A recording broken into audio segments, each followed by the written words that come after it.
Le kiosque d'Europe 1 et son équipe, Marion Calais pour les régions, Jean-Philippe Ballas pour la presse internationale, Axel de Tarlet qui nous parle économie et Eva Rock qui nous colle devant la télé. Bonjour à tous. Bonjour Thomas.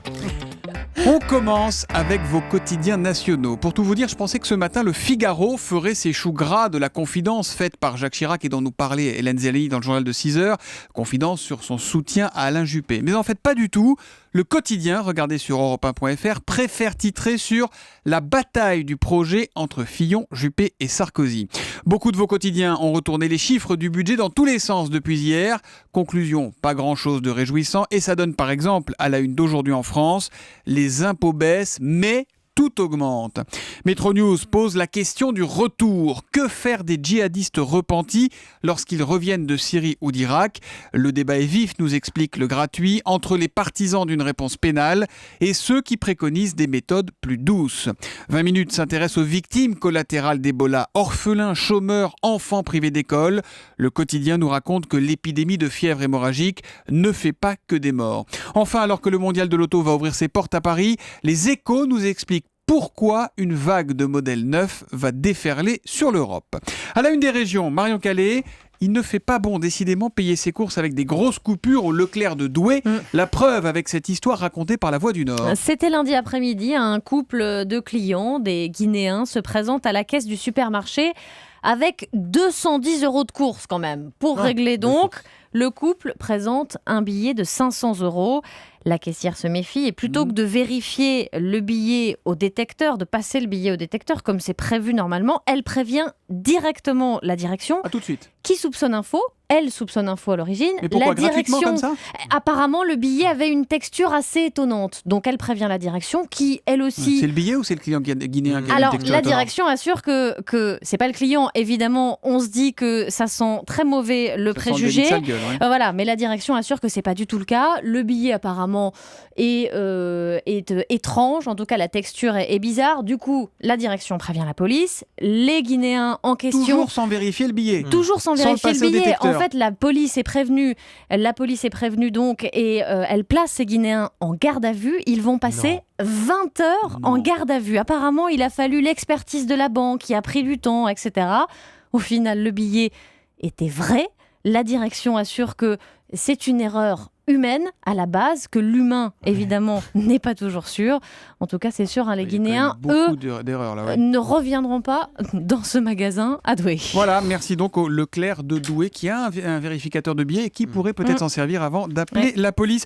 Marion Calais, la pétillante Marion Calais, comme vous surnomme ce matin le journaliste Anthony Palou dans Le Figaro. Eh oui, on parle Merci de à vous dans lui. la presse aussi.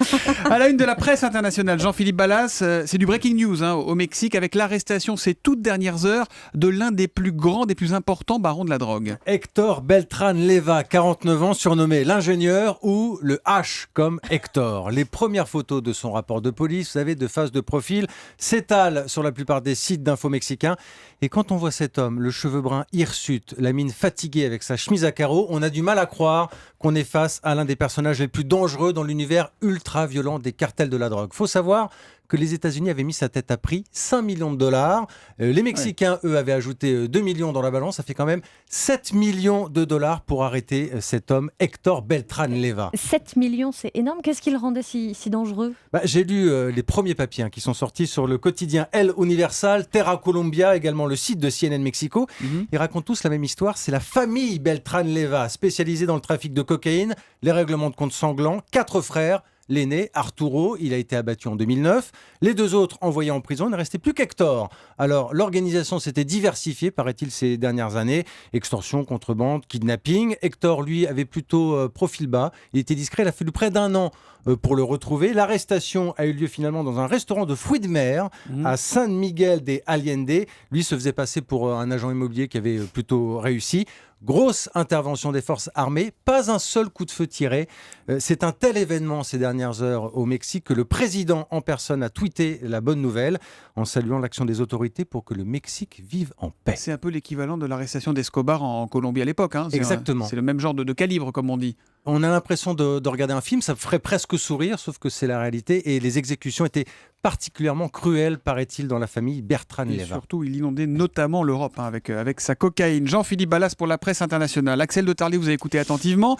Mais lui, il est un peu fleur bleue ce matin. Il nous parle du mariage. Mais comme il ne peut pas s'empêcher de mettre des chiffres partout, eh ben, il nous chiffre tout ça. Un marché à 5 milliards, paraît-il. C'est ce que nous disent les Échos. Oui, mais c'est un marché qui fait grise mine quand même, parce qu'on se marie de moins en moins. Pour vous donner quelques Pourquoi chiffres. c'est pas rentable? Je sais pas. Il y avait 400 000 mariages dans les années 70, on est passé à 300 000 en 2000 et aujourd'hui on est à moins de 240 000. Alors il y a, enfin ça redresse pas la barre, hein, il y a les mariages du même sexe, mais c'est à peine 7 000 l'an dernier, donc vous voyez, ça représente à peine 3%. Alors on se marie moins, mais on se paxe davantage. Donc d'ailleurs maintenant on dit plus le salon du mariage, on dit le salon du mariage et du Pax, figurez-vous. Voilà. Quel est le budget moyen? Ça coûte combien un mariage? Alors, à votre avis, ça Je sais coûte quoi? pas. Alors, ça dépend qui vous êtes. C'est Si vous êtes qui avez Georges une alliance Clooney, à la je vous main, donnerai hein. le chiffre tout à l'heure. Si vous êtes Georges Clooney, c'est pas le même budget. En moyenne, c'est 14 000 € un mariage. Oula. Bah énorme. voilà pourquoi on se marie pas. Ouais, les mariés, ils consacrent quand même 2 années d'économie. Hein. C'est beaucoup. Et ce qui coûte le plus cher, à votre avis, c'est quoi? C'est C'est La salle, non réception. le dîner. Ah, le dîner. Le dîner, voilà, c'est Ah, ça. c'est Voilà. tellement pas bon Et souvent. pourtant, Oui, ouais, eh ben, c'est ça vrai. coûte très cher. Bah oui, parce qu'il y a. Alors, rien que en moyenne, sans les boissons, faut compter 50 € par personne. Donc, faites le calcul. Si vous avez 100 invités. Sans t'inviter. 100 invités. Si vous avez Attention, 100 il y a le invités. Julie illustré qui vous corrige. Eh bien, ça vous fait 5 000 €. Hein, Dis donc, c'est- 5 000 € avec certains invités. Alors après, évidemment, il y a la salle, ça va de 600 à 2 000 €. Alors sinon, je disais tout à l'heure, vous avez le plus coûteux, vous avez Georges Clooney qui s'est marié Combien avec un mariage 10 Ah, 000 €. Venise. 10 millions d'euros. Donc Ah. j'ai fait le calcul, il aurait pu, avec ce budget, marier 723 couples. C'est pas sympa, Georges. Bon, il faut dire que là, pour le coup, vous disiez que c'était pas bon le dîner en général dans les mariages. Là, vous Non, non, aviez ça- chez Georges Il n'y avait que Clooney des grands chefs, du non? homard C'est et risotto au citron pour Miam. 600 €.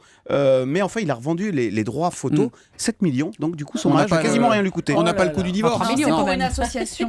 C'est pour une association le prix Ah, de heureusement l'exclusivité. que vous êtes Elle est là. fleur Ah, bleue, elle est comme ouais. elle est gentille. C'est Eva Rock qui nous met devant la télé. Ainsi soit-il. Saison 2, c'est sur Arte ce soir à 20h50. Alléluia, ils reviennent, ce qui fut la série événement en 2012 avec 1,5 million de téléspectateurs. Et de retour donc pour une saison 2, direction le séminaire des Capucins, où on suit en fait de jeunes gens qui sont destinés à devenir prêtres. Est-ce que vous croyez en Dieu? En l'amour du Christ? En la générosité et la force de l'Esprit Saint? Et voilà, on va. plombez, là, ce matin. Oui, on va. Waouh, la retrouver- télé ce soir. hein. Écoutez la radio. hein. On va retrouver Guillaume, Yann ou encore Raphaël D'accord. qui sont en 2e année et qui sont placés sous l'autorité du père Bosco. Alors il est question de foi bien évidemment, mais aussi de sexualité et des thèmes d'actualité comme le mariage gay parce qu'ils ont su s'adapter à la série dans cette saison 2. On va s'attacher en fait à ces jeunes gens qui aiment bien la techno et boire du champagne quand même, au risque de mettre en péril parfois leur engagement religieux. Comme vous allez le voir ce soir, c'est Guillaume qui va être réprimandé par le père Bosco. Je crois qu'il est temps que vous vous posiez des questions profondes sur votre comportement provoquant, blessant, immature. Et que vous vous demandiez s'il est compatible avec votre vocation de prêtre. Voilà, en fait la réussite de cette Posez-vous des série, questions, Eva Rock. exactement, mais la réussite de Voix cette série, caricaturale du prêtre, en plus, hein. c'est de parvenir à parler en fait de religion avec intelligence et modernité. Surtout, on n'est pas dans un discours un peu vieillot. Alors attention, pour ceux qui ont loupé la première saison, parfois c'est un peu compliqué de suivre la deuxième si vous n'avez pas tous les éléments en tête. On en sourit, mais c'est une vraie bonne série. hein. Ça C'est s'appelle excellent. Ainsi soit-il, saison 2. Ça commence ce soir sur Arte à 20h50. Merci à tous. Rideau sur le kiosque. Thomas Soto.